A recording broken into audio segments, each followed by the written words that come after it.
in an age where every classic film seems to be being remade with an all-female cast. We've had Ghostbusters, we've got Ocean's 8, we may even be getting an Expendables all-female remake. It's about time we had something like American Pie with an all-female cast as well.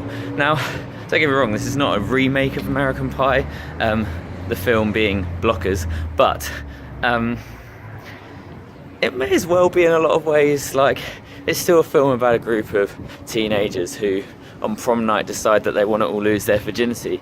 And to be honest, for much like American Pie, for the majority of the film it just kind of masquerades as some slapstick teen comedy which is kind of full of sex jokes and people falling over, and then as time goes on it becomes much deeper and more philosophical than perhaps its audience were ready for, but without losing its flow. And I kind of admire it for it, because the thing is that kind of coming to the end of the film, like, there's a lot of mixed messages.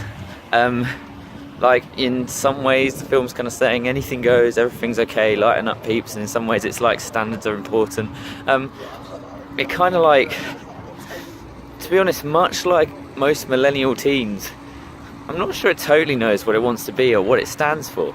And I think the thing is that it's not often that you get a film which is simultaneously like just entertaining, mindless comedy kind of stuff, but also the sort of film that you'd want to study and you kind of philosophically muse upon. And the sentiment at the end and the kind of the messages it portrays and the way that probably a group of actors you wouldn't have necessarily expected to give you really good kind of thoughtful acting do it, it's pretty impressive. So to be honest, I don't know how self-aware the film was. It may be that I've written far more into it than was necessary, but it did seem pretty freaking self-aware and pretty clever. So it's quite enjoyable, but it also is very thoughtful. And if the most you'd pay for a cinema ticket is £10, £7 would be pretty good. So I'd say it's probably worth the watch.